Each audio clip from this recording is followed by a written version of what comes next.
Good evening. This is Mae Brussell. The title of this broadcast is World Watchers. It's December the 16th, 1985, and there are only 3 more weeks left in this year. I can't believe it, but that happens to be true. I'm going to change the format of the program a little bit with you and share as many articles as I can in the next 3 weeks because I spend a lot of time outlining a particular article or story with you. You know the format of this broadcast. And there are literally hundreds of other items left sitting on the desk or in drawers or files, probably never to be used again. So I'm going to share some of those with you, just a few thoughts on them, and just mention them so that you know that I am receiving this information and that it is of vital importance to the general overall research. Before I begin that part of the program, I just want to thank all of you for the past year or years for listening to World Watchers, for sharing information, for sharing your research, your findings, books, articles that you locate for me or for David Emery and Nip Tuck. And this is a very special privilege. I can't think of any single radio person who has covered this kind of material or any material, much less controversial politics, 1 hour a week of uninterrupted radio time. And that included 12 years on a commercial radio station where there were no breaks during the entire hour, and I could just share newspaper articles and information and documents with you. It's a very unusual opportunity, and I'm very grateful for it.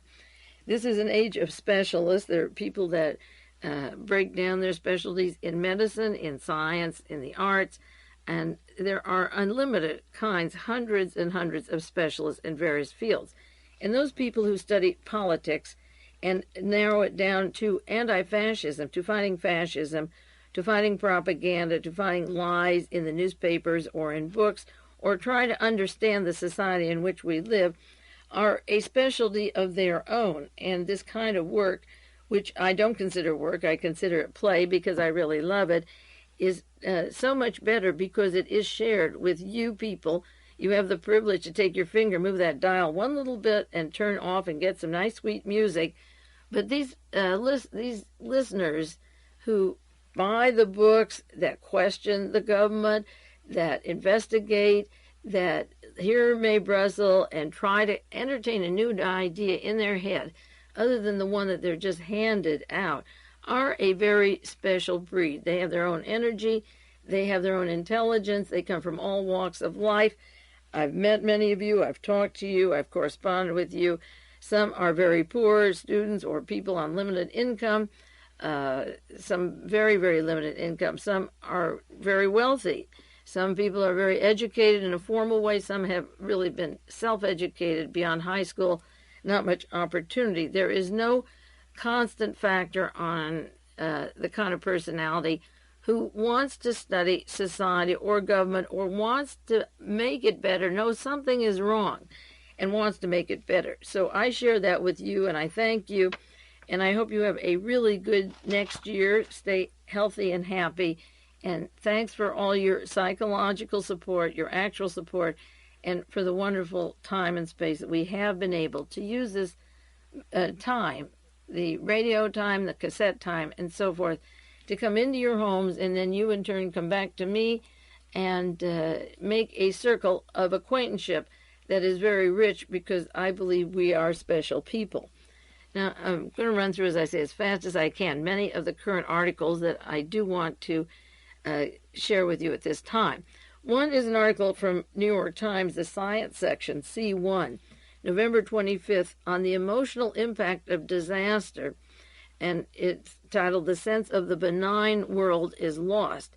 And it's based upon research of a Dr. Horowitz, a psychiatrist at the University of California in San Francisco. And he lists certain events that take place that affect us. He cites the Mexican earthquake or the Colombian mudslide, but major cataclysmic events, and how we respond in a normal way, 5 different ways of dealing in a sequential order with that particular event. And what he describes as normal response is normal response to a normal event. And then he lists the pathological response to that event. But what people are feeling is a normal response to a pathological event. And there's quite a difference there. A normal event is something beyond our control, somebody that we really like, an actor, a writer, a politician who has a death that wasn't caused, that wasn't political, and we can handle that. Political assassinations, I think, go in the category of these terrible tragedies. And he lists what he calls a normal response and then cites the event. And your first reaction is outcry, fear, sadness, and rage. Your next should be, if it's normal, a denial, refusal to face some of this memory of the disaster. It hurts too much. And then an intrusion into your thoughts, events that make you have to accept it. And then you work through this. The next stage is you work through the reality of what happened. And finally, you complete it and you go on with your life. Now, that is given those events over which nobody had any control. Nobody is suspicious that they were caused. They are untimely. They shake us up. We deal with them, and then we complete them. Then he lists a set of psychological responses, 6 in particular, that I'll cite for you.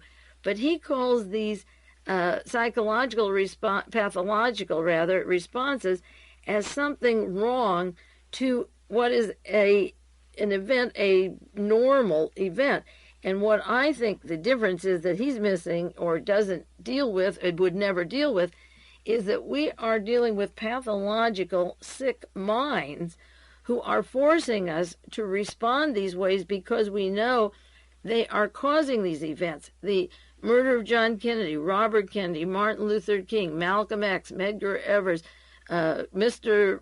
Mahatma Gandhi, Mrs. Gandhi, peace-loving people, Samantha Smith, Janis Joplin, Otis Redding, Marilyn Monroe, Elvis Presley, John Lennon, and the list goes on of people we have lost, and there have been many studies and investigations questioning the way they were killed. And so he lists 6 states of mind which I think people are feeling today, which are the normal response to abnormal events, to pathological events. And they're not pathological responses to abnormal events.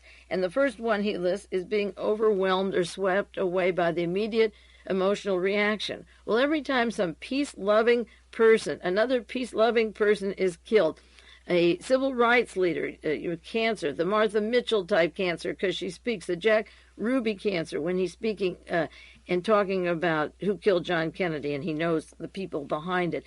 There's an emotional reaction to the murder of witnesses, to people who say their word and all of a sudden they're swept away. The second response he talks about is panic or exhaustion. Many people respond to these events that want to listen to World Watchers, want to read certain books, but can't, is that they're exhausted. They come home and they say, at the end of the day, I just want to have a beer and watch the football game or the baseball game, and they go to entertainment and TV tonight, and what's entertainment? Your choice of movies, interviewers, TV, soap operas. There's panic and exhaustion, which is absolutely not a pathological response, but a normal response to a bad situation. The third way he says that people respond that's pathological is extreme avoidance, resorting to measures as drugs to deny the pain.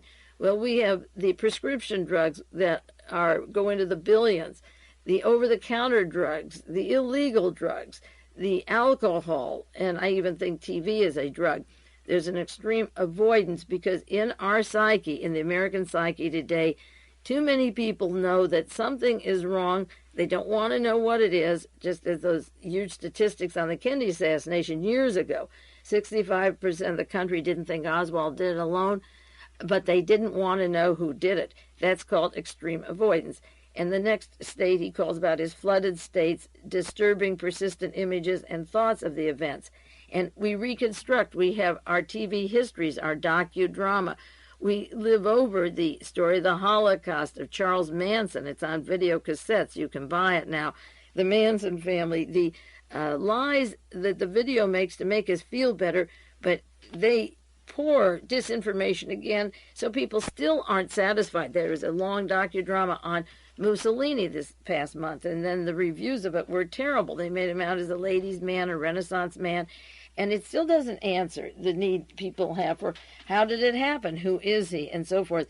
And then there's the psychosomatic responses, bodily complaints, where there's no resolution. And I believe that 2/3 of the cancers today and the diseases and the sinuses and the hemorrhoids and the high blood pressure and the ulcers and all the heart attacks and the hearts that are put in, the mechanical hearts and so forth, create all kinds of physical conditions that send you to doctors.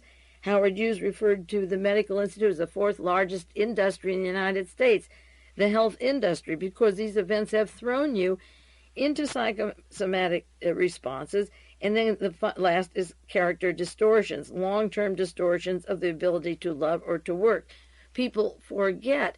They have to be taught on KQED by Leo Busaglio on how to love, how to hug somebody, how to say I love you, how to feel.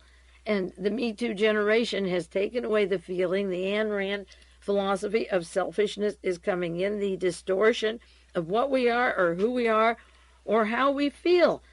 How do you cook a home-cooked meal? Do you put it in a microwave oven for 2 minutes? Do you sit down with the family and have a microwave-baked apple or a microwave cookie or some popcorn?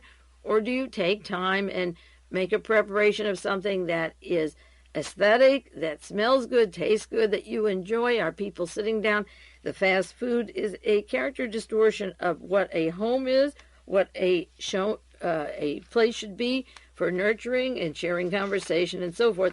So the psychological responses that Dr. Horowitz has listed are not pathological responses to normal events, but are normal responses to pathological events that are simply flooding us today, and it's just difficult to keep track of all of them.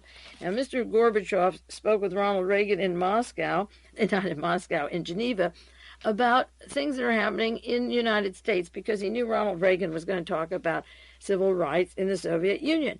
And he talked about buildings being desecrated by swastikas, by millions of people unemployed. There's 23,000 homeless on the streets of New York right now. And he expressed his concept of right-wing extremism, and I'm sure it included people like Franklin Camper and camps that we have that are teaching people how to kill other people.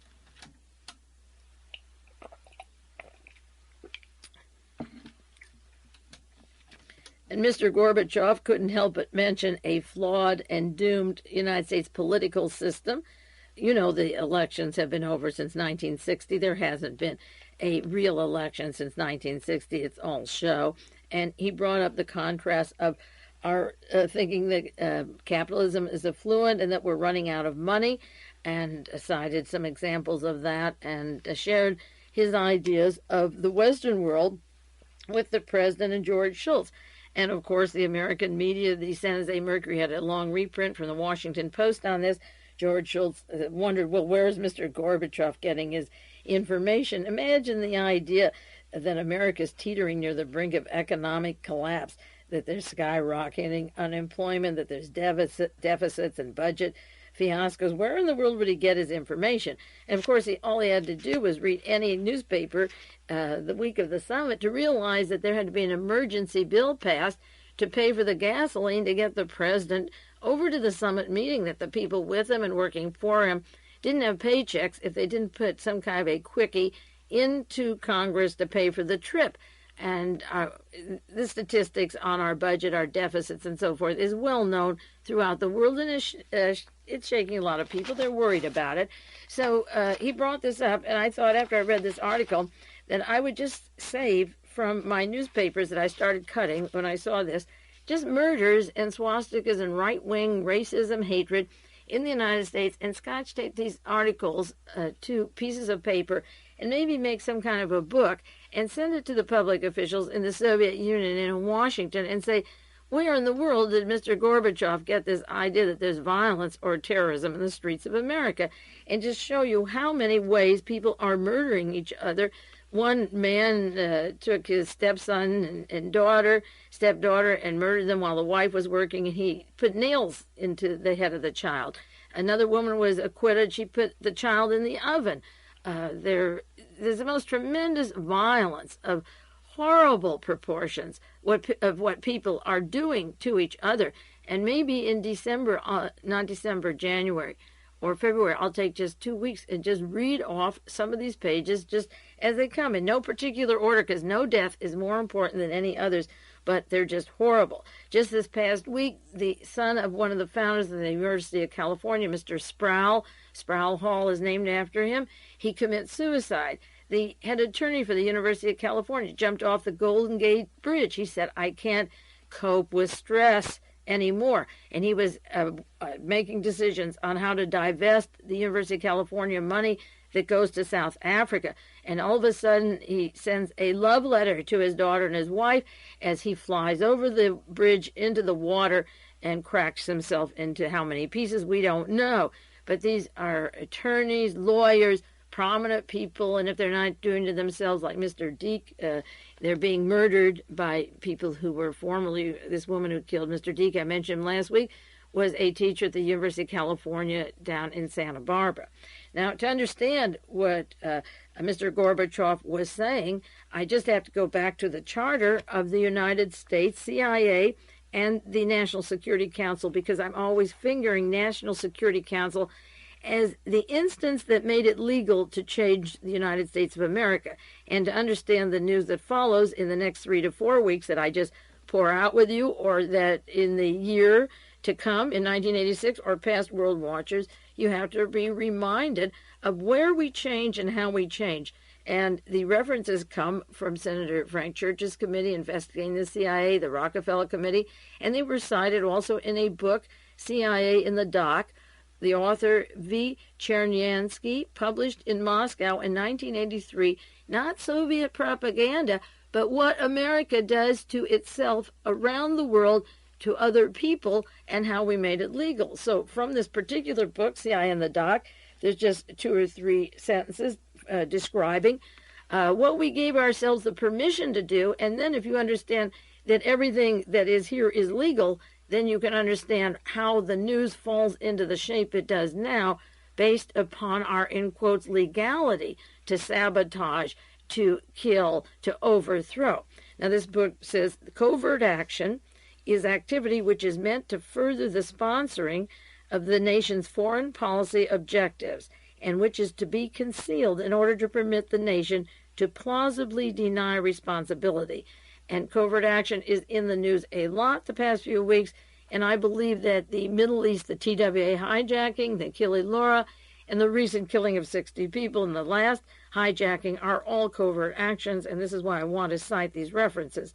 The covert action, again, is a sponsoring of an activity that leads to our objective, namely anti-communism. To blame it on the communists is really the goal. The leftists, the terrorists instigated from Moscow or Lebanon or Syria, it's to be concealed to permit this nation to plausibly deny responsibility. The National Security Act of 1947, which established the Central Intelligence Agency, did not include specific authority for covert action. However, it created the National Security Council the same year.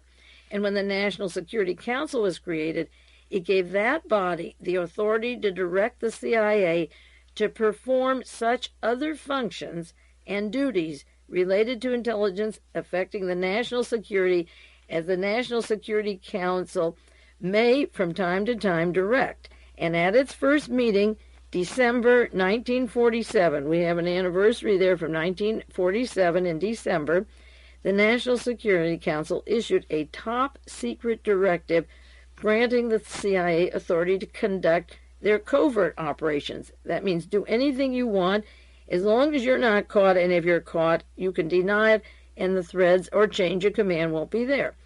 This directive instructed the CIA to counter, to reduce, or discredit anywhere international communism. Communism is defined by them. Throughout the world, in any country, in any manner consistent with the United States foreign and military policies. And that's why it's so important to elect the right president if you have the choice of an election, and that's why they've taken the electoral choice from you with the bullet and blackmail, because that person in power directs us not only what we do right in the United States with our 50 states, but any country in the world, any foreign or military policies. It also directed the CIA to undertake their covert operations to achieve this end. That is their end, and it is defined by the activities they take, the covert activities, as being related to, one, to propaganda. Propaganda could be anything from influencing to outright lies. 2, economic warfare. 3, political action, including sabotage. I might say economic warfare is giving huge loans from the International Monetary Fund to countries like Brazil and Mexico of $500 billion, or Peru or third world countries, knowing they can't pay back, then putting the squeeze and literally owning the countries. That's economic warfare. Also to take flight capital out of countries such as India, the Rewald, CIA connections, flight capital out of Bolivia, and various countries, if the dictatorship's going to fall, Dominican Republic and so forth, and even out of the United States now, into Swiss banks, so particular countries collapse, flight capital is economic warfare. Also, political action is allowed, including sabotage. Sabotage is everything from hijacking to sinking to breaking up dams or buildings or causing man-made earthquakes. I believe they can happen. And they were allowed sabotage, demolition, and the assistance to resistance movements. Now, resistance movements are people such as the Somozans, who were dictators. Somoza was a cruel, harsh dictator put in by the United States. So when he's thrown out, then the resistance to get rid of the new government becomes funded by our army, our Contras, the Vatican, and so forth. We don't fund the resistance movement in El Salvador against the death squads, and we didn't fund the resistance movement in Nicaragua and the mass killings that were taking place there. The resistance movement is to fight somebody like Salvador Allende and put in Pinochet. In every case, it is to fund the money to assure a dictator and to destroy a democracy, because there is not as much profit in a democracy where wages are fair and the American corporations can make less from the slave labor. So we can assist resistant movements in all activities compatible with this directive. In 1962, the CIA's General Counsel rendered the opinion that the agency's activities were not inhibited by any limitation. And keep in mind, by 1960, the CIA had used Robert Mayu to hire John Rosselli and Sam Giancana for assassination teams that were in fact set up in 60, but were used to kill John Kennedy 1 year later in 1963. This is the description of the National Security Council and the activities they can do, the covert activities, the sabotage, the assassinations, the propaganda, and so forth. And with that green light that you can do all of that for so long, how can you separate in the news those events that are caused by our intelligence community? Because the National Security Council includes the Defense Intelligence Agency and Navy intelligence and the Army intelligence, more than just the CIA. It's the combined intelligence that is doing all of this. Now, to analyze the hijacking situation in the Middle East, the Washington Post had a long article called Motive Missing in Egypt Air Hijacking, a new breed who killed willingly and with no remorse. It's dated December the 1st, 1985, page A33. You might want to copy it from the Washington Post. And the idea was that how do you account for this hijacking, and nearly 60 lives were lost. It led to those lives that are lost with the Kili Laura or the TWA. And it's the idea that there's a new breed of Palestinians or people from the Middle East who have no motive, that their motive is missing.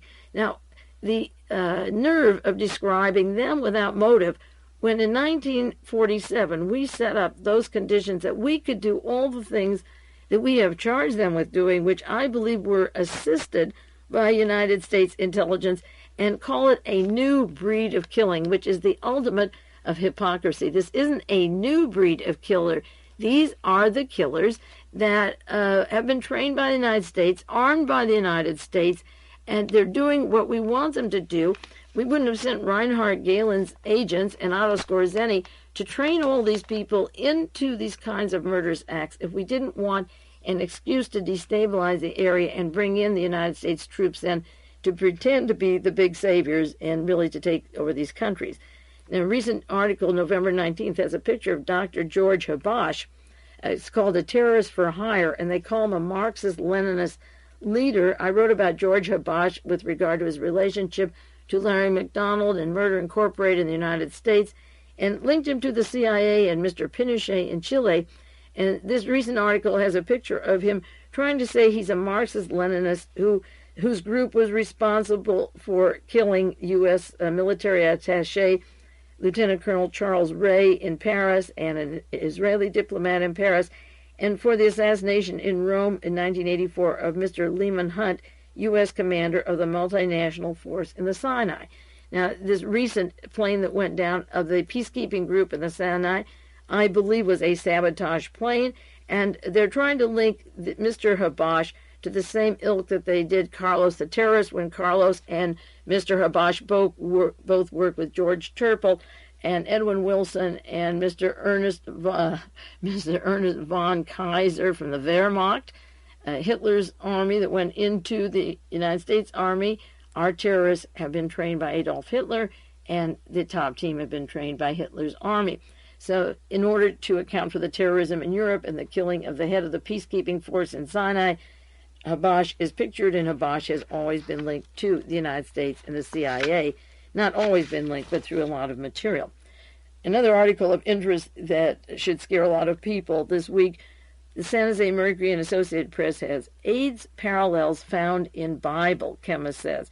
Now, this is an interview in London done by a British chemist working in New York City that says that the disease similar to AIDS was found in the Bible and that Moses suggested you kill all the potential carriers.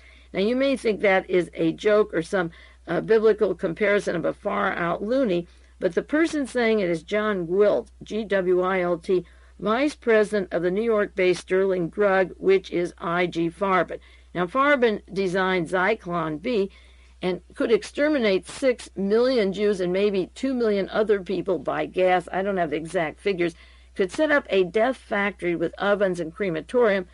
And now, in 1985, they're hinting that you kill potential carriers. Just last week, I gave blood, and we had to take a test, and then they go through it and see if clear it out that you don't have any symptom of being a carrier for AIDS. What do they selectively say to a particular person? You're a carrier.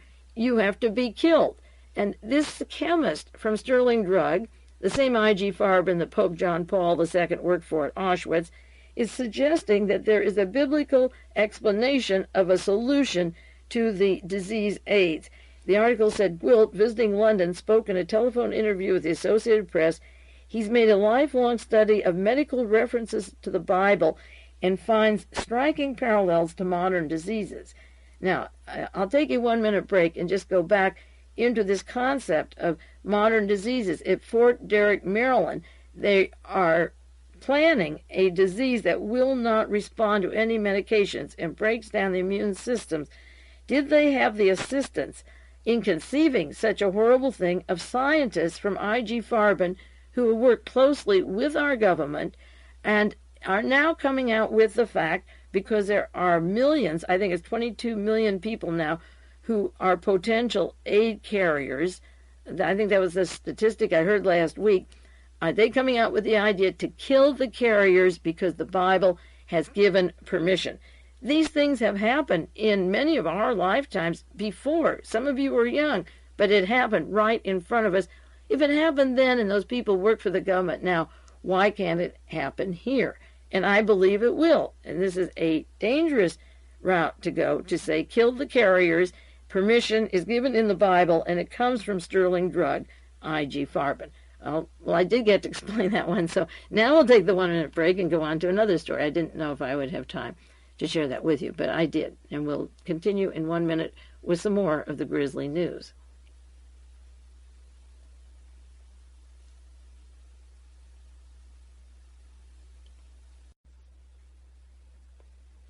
This is Mae Brussell, the second half of broadcast number 732, and I'm going to run down it more quickly now in the second half, some of the items that are in the news at the present time. I'm very suspicious of the airplane crash that went down. Once you study tragedies that will eventually have no solution, that they throw it around, they can't come up with answers, you get to hear the voice or the tone or the way the news is handled from the moment the accident or the murder takes place.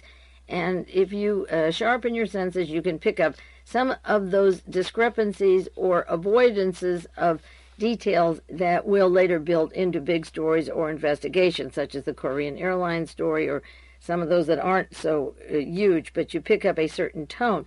And as soon as that airplane went down with the peacekeeping force from the Middle East, the first thing the newsman said was there was absolutely no conspiracy or no sabotage, even though the newspaper this morning, December the 16th, is saying that they are looking into all causes, including sabotage, everywhere from sabotage to a bird in flight.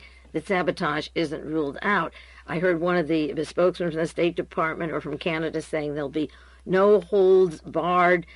This investigation will be thorough. This reminds me of the Warren Commission, the most complete investigation that it was ever done on any particular murder, and they cited that it won't have loopholes like Air Florida.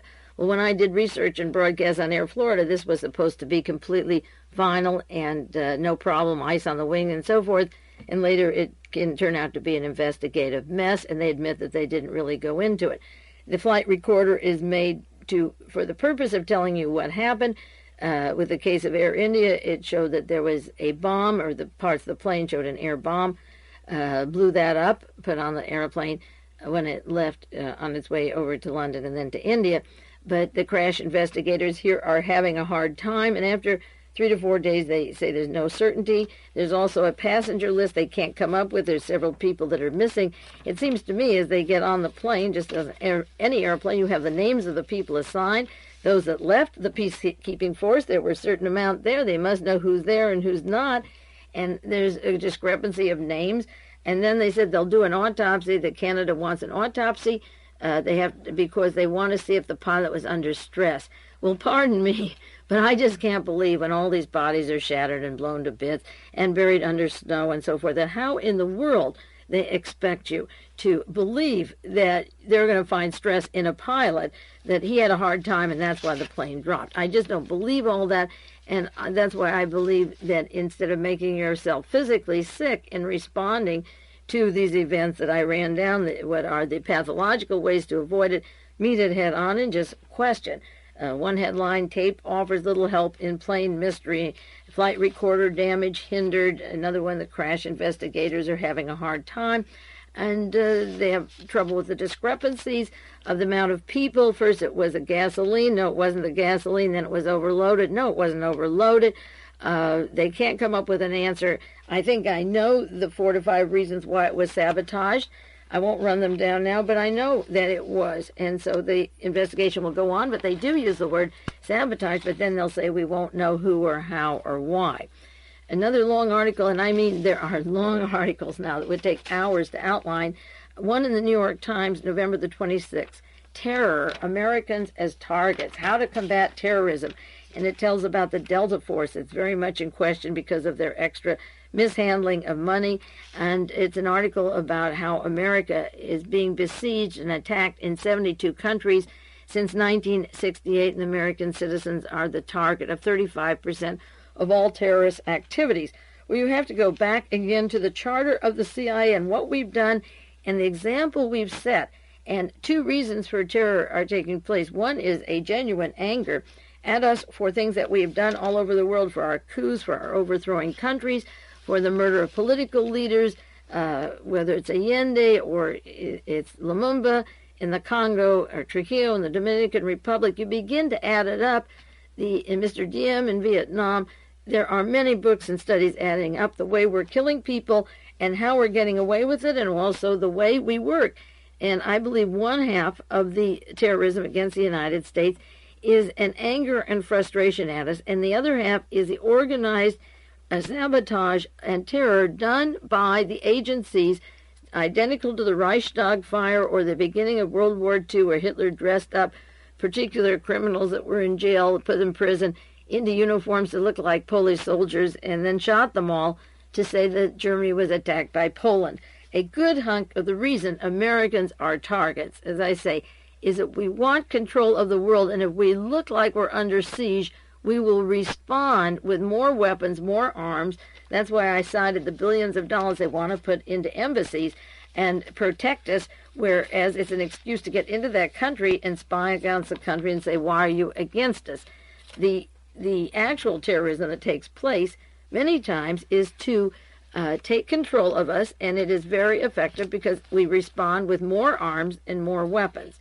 Now, there's a story in the Washington Times by John Reese, an article, Why Have Conservative Voices Joined in CIA Bashing? They're hitting William Casey. He never should have been director of the CIA. He was in the OSS, worked with the top Nazis. He's a Knight of Malta. He has no discretion on lying, works with drug dealers like Robert Vesco and the international drug dealers down in Bolivia that were entertained at the Republican Convention. He has no delineation of murderers, of assassins, of repressions. And all of a sudden, John Reese of Western Gold, counterintelligence, an agent provocateur himself, is saying, why are people voicing against Casey? Well, even the conservatives know the country's going down the drain, and they're speaking up because everything is going top-heavy crazy, and Casey should be out. He's made a zillion errors in the past 5 years, but his hold is the blackmail on the president, and now as head of capital cities, they've taken over ABC News, one of the major networks. He has unlimited power to do anything he wants, and so that even though the conservatives cry about him, the only way you're going to get rid of Casey is to get rid of this president, and right behind him is CIA Director George Bush. So while the CIA is being kicked around and bandied about, remember that the man in line after your president is the director of the CIA.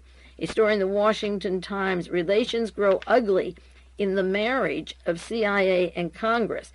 And I use the word marriage of Reinhard Gehlen to forming our intelligence community with Alan Dulles in my first published article, Why Was Martha and Mitchell Kidnapped? It went into the section of American assassinations, and I talked about America being changed because of the marriage of the Nazis to our intelligence community, and now you're seeing the harvest and the children of that particular activity, and the screwing was on us, all of us around the world. They didn't just produce children. We've all been raped by the combination of these intelligence groups that became legal in December of 47 to do anything they want, and now the native population is catching on a little.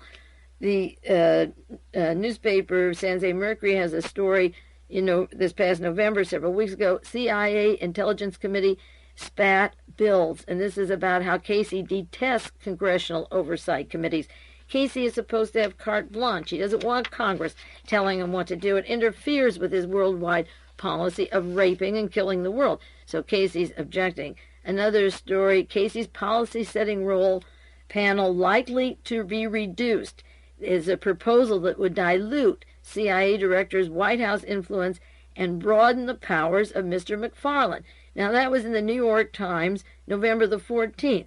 By December the 2nd, McFarlane was out, and Casey stayed strong.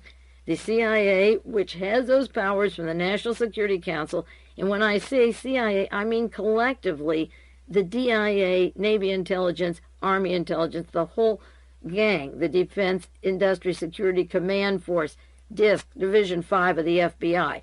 They are part and parcel of running this country.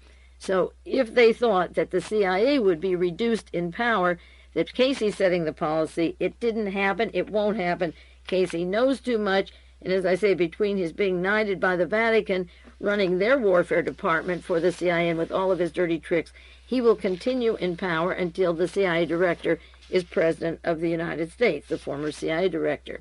Another large article, there were a series of these. The main one, November the 5th, Soviet says defector was kidnapped. And he described being drugged, and he described being kidnapped, Mr. Yurchenko. Well, that's exactly what we do. They offered him $1 million down payment, $62,500 a year.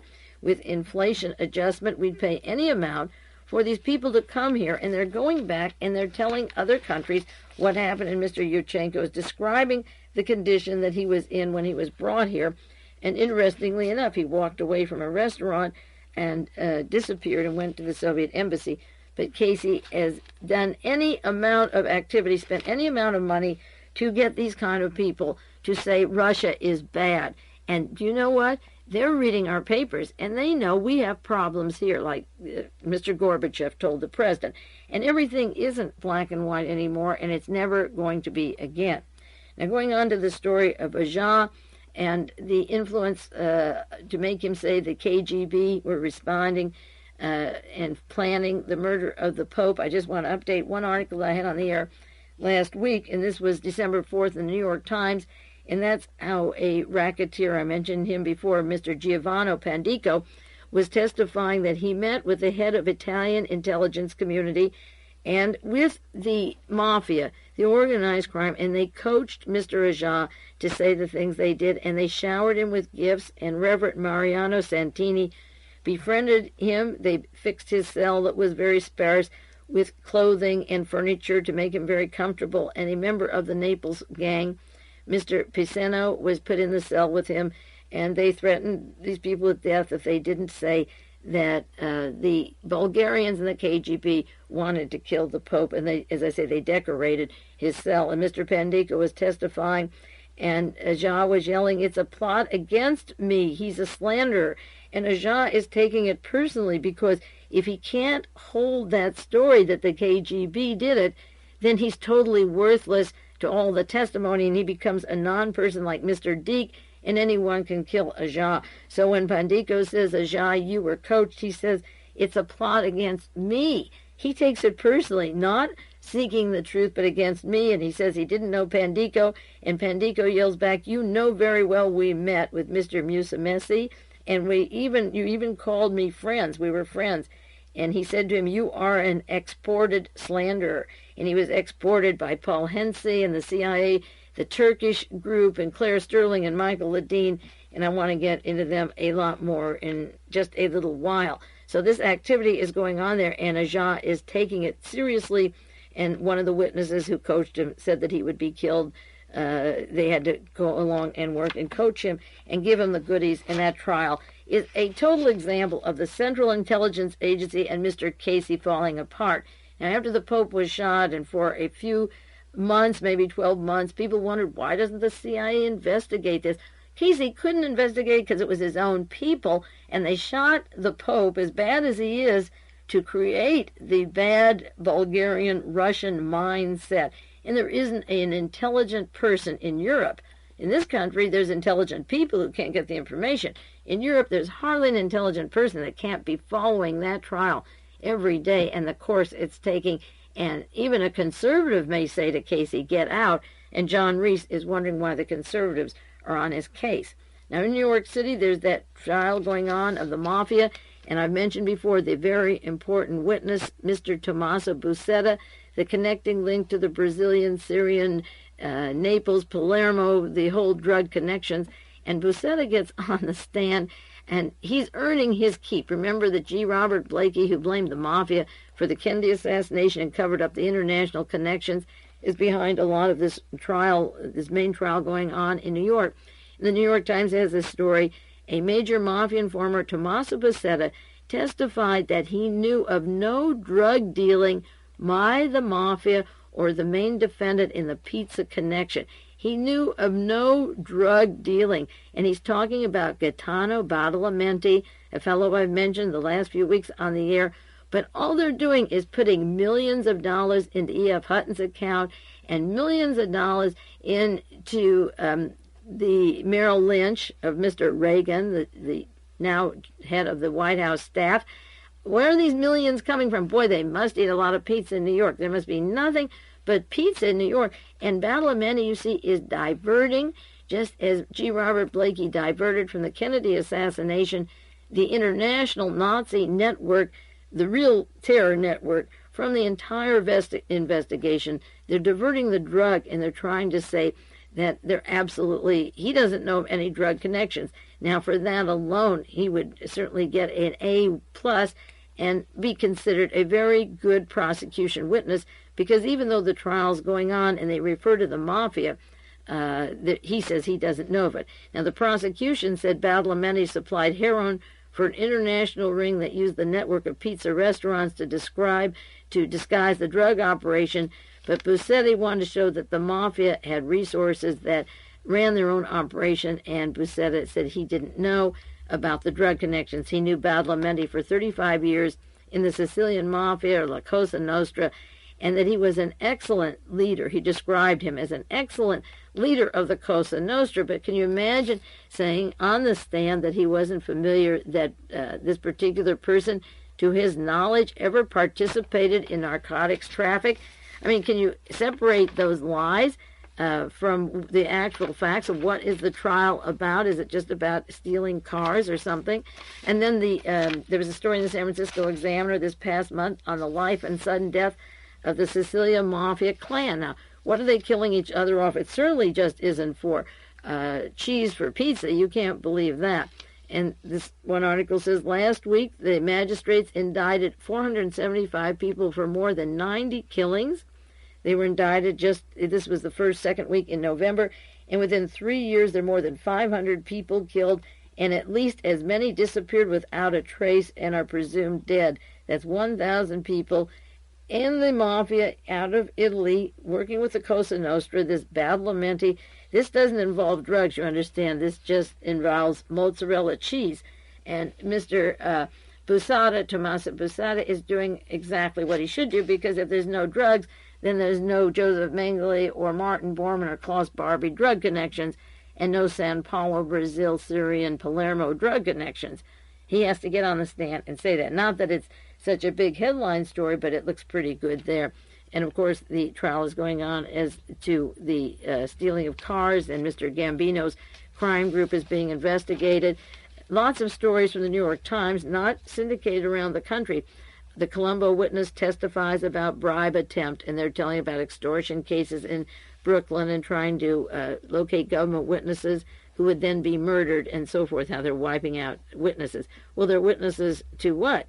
They're witnesses to organized crime, extortion, and drug. Of course, drug money is the big money, and that's what they're talking about. They're also describing destruction of evidence in this and other cases to hide the real activities, which are the drug profits that are circulating around. Now, I can't take much time, but I just want to comment on the GE purchasing of RCA, $6 billion cash deal. These mergers are really scary. As I say, Capital Cities has come in and taken ABC. NBC is a station with Henry Kissinger as a main advisor, but the GE is the corporation that had many mergers with IG Farben. It is the company that put Ronald Reagan into the presidency by parading him around to the various offices of GE and making him, in quotes, knowledgeable about communism or anti-communism. And GE just announced that it would buy out RCA, which is NBC, and this major corporation that has been so active both during and after the war with many Nazis, Nazi war criminals, politicians getting into prominence through not only their inventive electric ideas, but their political ideas that are so strong. We have three major outlets of news for television, and that's all people see for their news in this country, most of them. ABC, NBC, and CBS, and it won't be long before CBS News will be taken over. Ted Turner tried it. He didn't get it. Jesse Helms wanted it.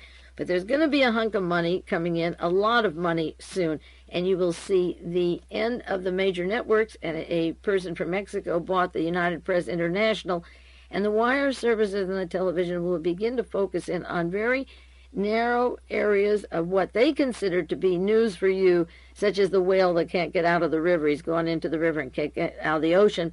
And these become big stories to be developed at the expense of some of the other things that are taking place.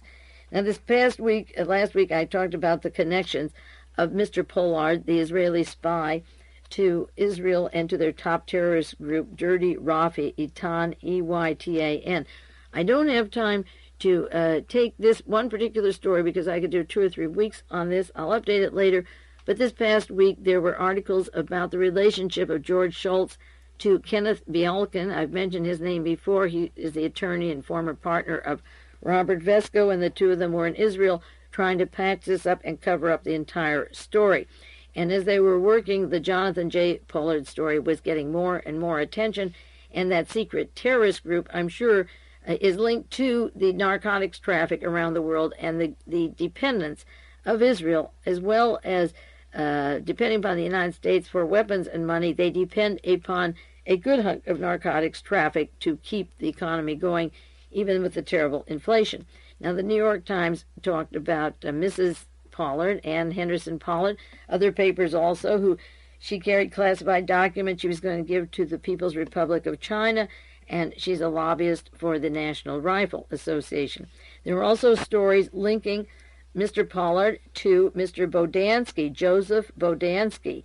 Bodansky is a man whose name has been in newspapers. He's a co-writer with Arnaud de Borchgrave and John Rees and Robert Boss. Bodansky was a cutout to Israelis, Mr. Eitan. Bodansky is a very important name in this story because of his relationship to these various heads in Israel, and also being a middleman of not only disinformation but terrorist activity that goes to Michael Ledeen and Claire Sterling and John Rees and Arnaud de Borchgrave. And this Bodansky's name has been in conservative movements. He's part of the Heritage Foundation. He's associated with the Reverend Moon's Times, as I say, with de Borchgrave, with John Rees. And Rees runs what is called the Mid-Atlantic Research Group, and Bodansky is part of that. And so when you get de Borchgrave and Moss and Rees and Ledeen and Israel's anti-terrorist or terrorist head, Mr. Eitan, you get a team that have been working not in the interests of the United States, but in overthrowing, particularly Rees with Western goals and his counterintelligence, overthrowing democratic institutions and replacing them with fascism. And the story of Pollard and Eitan and all of them is a very complicated web that I will be detailing for you later, but I just want to call attention to the Mid-Atlantic research of Rees. And again, here's Western goals with Edward Teller and a who's who of American intelligence, Admiral Moore, the former Joint Chief of Staff, and the Heritage Foundation. So what looks like a circle that was simply passing information to Israel is actually a nest of people that are operational in one way or another, affecting changes. Michael Ledeen worked with Robert Keith Brown in Grenada after Maurice Bishop was murdered, and published documents that were allegedly found on the desk of Maurice Bishop. So this is a nest of Bialkin, a Vesco cohort, and George Shultz, closely aligned with people in the State Department who are working in the counter-terrorist covert action group that I mentioned before. And this connection of Pollard to Israel, to Lebanon, not to Lebanon, to Pakistan, and different countries around the world has more to do with subverting activities that are taking place than is surfacing at the present time. But it is a very big story. Now, the passing of papers by Ann Henderson Pollard to Red China doesn't mean that she's a leftist and wants to help Red China. Remember, George Bush, as CIA director, was ambassador to China. And just as the United States sends arms to Iran, to Khomeini, or to China, or to various countries that we're not supposed to be sending them to, we are hoping that they will have a revolution and use those arms to overthrow the existing governments. It would be hard to do that in China, but I don't believe these people are as left as the first stories are trying to indicate they are. At least some of the journals, such as Executive Intelligence Review and Liberty Law, of course, will say that they're working for the Soviet Union. Now, various people from the State Department are going to be swept into this that are linked to these people that are operational on a day-to-day level. How they happen to get caught has to do probably with somebody turning in Pollard because he's Jewish and works with the Mossad. And even though it brings in the links to John Rees and to Borchgrave, those things aren't read in very many papers, but everyone can read that an American is giving Mossad information. Now, this last week, besides the merger or the selling of RCA to GE, a West German bank, the Deutsche Bank, is buying the Flick conglomerate. And there have been quite a few articles about that. The Flick Group have been under investigation for illegally funding various politicians. just as our CIA can assist certain people like Richard Nixon or Ronald Reagan or George Bush becoming presidents or congressmen being paid off. There's a huge amount of funding from the Flick organization, and a hunk of the Flick organization is controlled by J. Peter Grace. And just in addition to the Deutsche Bank buying Flick, J. Peter Grace is going to hold, he has a 26% stake in the Flick group that he wants to buy so that the Deutsche Bank doesn't own it. Now, the Deutsche Bank, run by Hermann, who, as I said, is now advisor to the Vatican with their finances, was the bank that wrote the paychecks for Himmler and Hitler and the Gestapo. And you may say, well, that was a long time ago. But the Deutsche Bank is buying the huge Flick group. They're going to purchase it. And J. Peter Grace of W.R. Grace and Company wants to hold his share of Flick. It'd be interesting to see Grace having a share of what becomes the Deutsche Bank, because J. Peter Grace has always worked with that organization and is very comfortable with it. But he wants to hold on to his share that the Deutsche Bank doesn't own. I don't know how you divide Flick or separate it, but here we have J. Peter Grace, who's had a long association with Nazis, past and present, the Grace Company, past and present, and all of a sudden, in the midst of controversy in Germany, the Flick group is bought out by the Deutsche Bank, which has an important relationship to Mr. Grace, to Roger Milligan, again to Western Goals. They put up the money for John Reese for Western Goals, and there's an interesting tie-in of American fascism, computers into police departments, payoff of politicians, something that's been going on since the end of World War I, but noticeably just right now, these names are merging and converging, where we've been talking about them as separate entities for a long time, knowing they're not separate, but all of a sudden these mergers are gobbling up and putting these two groups, kinds, together, just as General Motors bought Hughes aircraft. And I haven't had a chance to go into the role of Hughes being bought by General Motors. Motors was one of the biggest, General Motors' biggest funders of Adolf Hitler. And after the war, the aerospace scientists and the paperclip scientists developed the Hughes aircraft, and I accused the Hughes organization as being an umbrella group for fascism. And all of a sudden, the Hughes empire is part of and gobbled up by General Motors. So GE is gobbling NBC and the Hughes aircraft by General Motors, and now the Deutsche Bank is taking the Flick company, and there are tremendous cataclysmic changes taking place around the world. When I say that GE is taking over NBC, I also know they're taking RCA, which is our communication systems, weapon systems. It is a tremendous merger. But when you take NBC, you take the way we see or hear the world, the amount of information that's given to us, the amount of truth or lies. They may already know what's down these airplanes or the details of these hijackings, but we are lied to. And when these major corporations take over, that kind of information that we're getting, which is already clouded, for the purposes of preparing weapons and contracts for another world, how will we ever be able to survive all the disinformation and the onslaught that is involved in the merger of these major companies and banks? Now, next week I want to go into some local things too, and some political things that are affected by all this violence, and just run these down for you because there is so much coming out in the news. The San Jose Mercury has a story about the police chief in San Jose, California, training possible death squads in San Jose. The Congress has repealed a law made in 1974 about training foreign police and intelligence.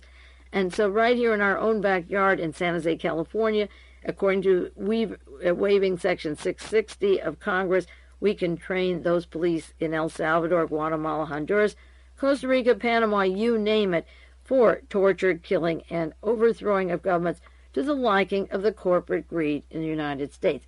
Time is out now, but I only have about 100 other things to talk about today, but you know how that hour flies. It does for me. I hope it does for you. We'll just continue along this line with a few different kinds of stories next week, but related to the same thesis of this galloping fascism and how it's closing in on us. In the meantime, this is Mae Brussell, and keep active and happy during these holidays by keeping well and finding a lot of happiness in sharing these things, memories, the good memories and the good times with your friends and family.